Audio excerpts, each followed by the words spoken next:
Bueno, muy bien. Vamos a seguir hablando de la evolución económica de América Latina. Luego de la caída de los populismos clásicos a mediados de los años 50, lo interesante es ver la similitud en el desarrollo económico de los tres países eh, hasta mediados de los años 70. Eh, Tanto México como Brasil como Argentina tienen un crecimiento similar en materia económica, digamos, eh, del 4, 5, 6% anual a lo largo del tiempo, con mayores altibajos en el caso de Argentina, y también una similitud en cuanto al orden político. El orden político en los años 60 y hasta mediados de los 70 estuvo caracterizado por, digamos, un paulatino giro hacia posiciones autoritarias de gobierno, de una democracia restringida o directamente de gobiernos militares. En el caso de Brasil, un largo periodo de gobierno militar del año 64 hasta comienzos de los años 80. En el caso de Argentina, 4 golpes militares y proscripción del peronismo. Y en México, un giro, si bien el partido de gobierno sigue siendo el PRI, hay un giro paulatino hacia posiciones de, digamos, de orden de derecha, donde su manifestación más grande es la matanza en la Plaza de las Tres Culturas de Tlatelolco en el año 1968 de estudiantes y de obreros. El paralelismo también se da a mediados de los años 70, cuando, producto del inicio de la desregulación financiera mundial y de las políticas liberales que comienzan a mediados de los años 70, los países desarman todo digamos, el andamiaje económico que se armó dentro de los periodos del populismo clásico, de economía mixta y de fuerte regulación del Estado que le permitieron crecer en esos años, y comienza el proceso justamente de desmantelar, de achicar las regulaciones del Estado en la medida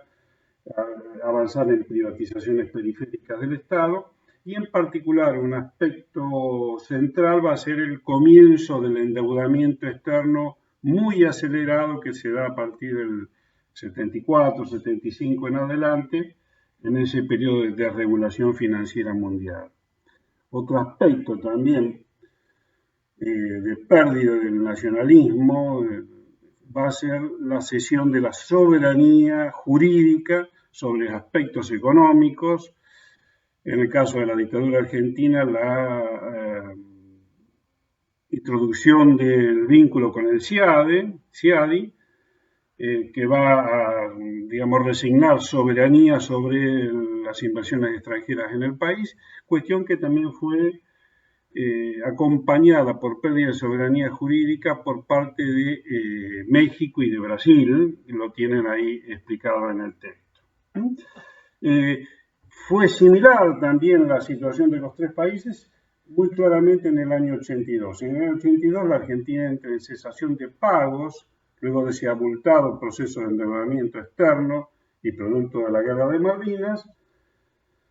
México lo va a hacer en el año 82, también entra en cesación de pagos, y en noviembre de ese año México tiene que entrar en negociaciones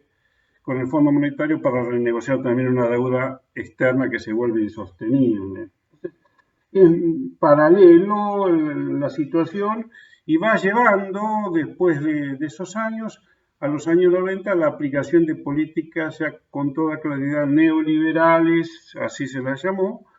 de privatización, achicamiento del Estado, de ajuste y de reformas financieras en cada uno de los países que llevó adelante, digamos, a la libre entrada y salida de capitales y a lo que un autor argentino, Eduardo Basualdo, se llama el proceso de valorización financiera en esas economías. En los tres países ocurrió de la misma manera. En los tres países tienen los datos en el texto. Hay un aumento muy importante de la pobreza y de la indigencia en nuestros países. Aparecen fenómenos nuevos como saqueo de supermercados, digamos, empiezan los sociólogos, comienzan a hablar de los excluidos, aquellos que partes de la sociedad que quedan fuera del mercado de trabajo y del mercado de consumo. Bueno, eso fue similar en los tres países y, digamos, y terminó hacia fines de los 90, a comienzos del nuevo milenio, con una crisis brutal de endeudamiento en los tres países, que en el caso de Brasil y Argentina son situaciones casi terminales en materia económica. En ese contexto de crisis provocada de deuda, de aumento de pobreza, indigencia, desindustrialización, en el año 2003 en Brasil va a asumir Luis Ignacio Lula da Silva y en la Argentina el gobierno de Carlos Kirchner, Néstor Kirchner, que encarnan lo que Macchinon y Petrone llaman el neopopulismo. Los neopopulismos van a gobernar desde el 2003, ya esto es historia conocida por ustedes, hasta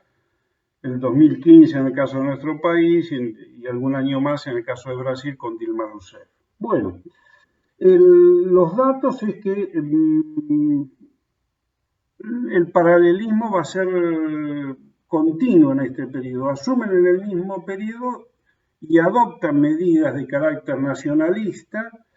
similares, casi en forma calcada. En el año 2005, nuestro país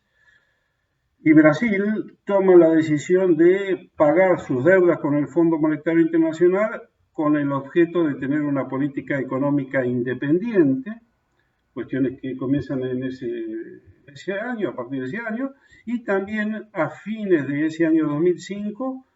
los dos países más otros de América Latina se oponen a la política de creación de un mercado común latinoamericano que se llamó el ALCA,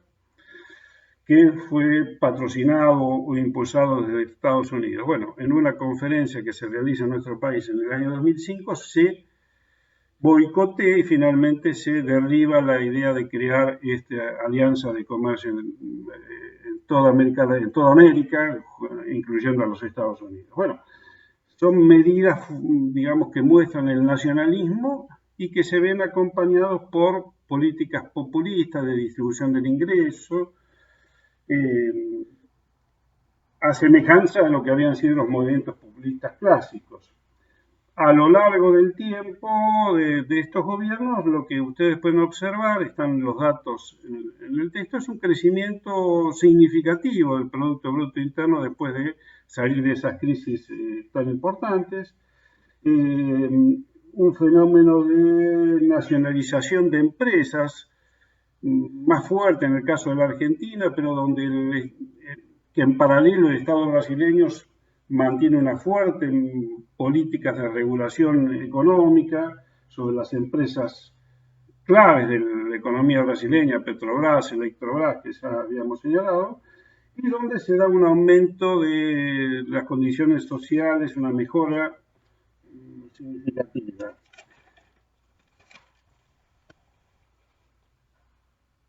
¿Cuál fue el final de los dos gobiernos? Bueno, ambos gobiernos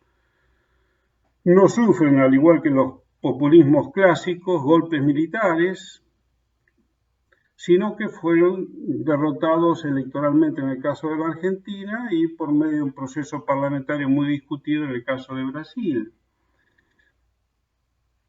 donde la discusión no fue tan centrada en las cuestiones económicas, sino en aspectos del ejercicio político, de la presunta corrupción o no de esos gobiernos. Como ya dijimos, el desarrollo económico de estos países significó, mostró un buen desempeño económico. En el caso de Brasil, llegó a ser parte de los BRICS, de los países como Rusia, Sudáfrica, Brasil y la India, que eran, parte del nuevo poder económico mundial. Y en el caso de la Argentina había superado la crisis brutal del año 2001-2002. ¿Cuáles fueron las diferencias de estos neopopulismos con los populismos clásicos? Bueno, uno es el distinto contexto en que se desarrollan. si el populismo clásico se da en un mundo donde las economías autorreguladas, nacionales, es, digamos, lo común en los distintos países del mundo, y donde se asume un sistema financiero mundial que no interviene directamente en los países, o sea, son sistemas financieros nacionales. A partir del 2001-2002, cuando asuman estos movimientos neopopulistas, son situaciones diversas, o sea, un nivel de apertura y globalización económica muy grande y un nivel de endeudamiento casi terminal de los países que van a tener que enfrentar una situación muy distinta.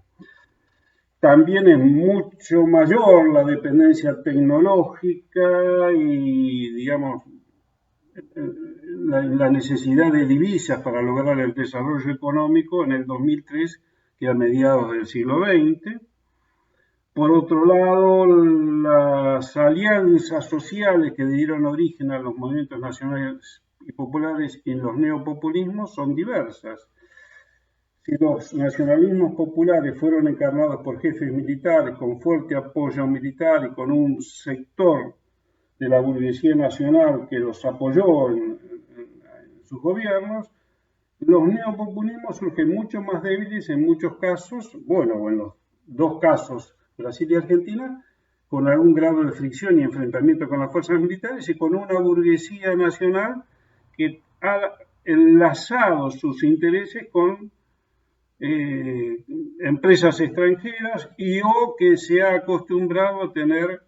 un comportamiento global en cuanto al depósito de sus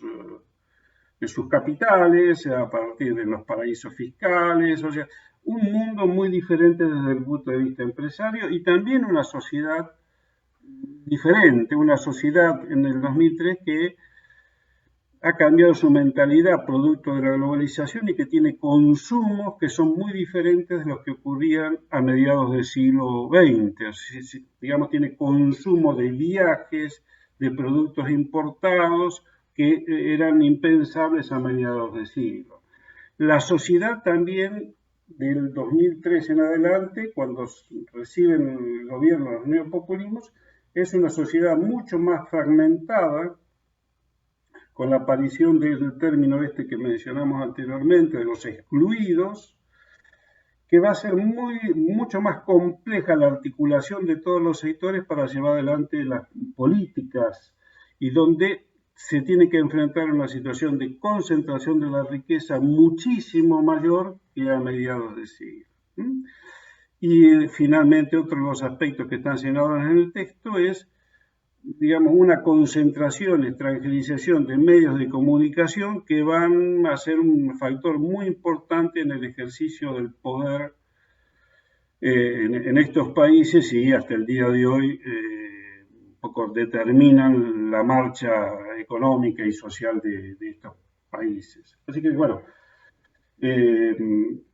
dejemos por aquí y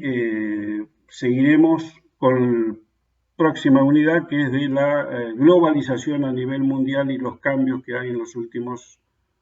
años, en las últimas décadas, en la historia económica mundial.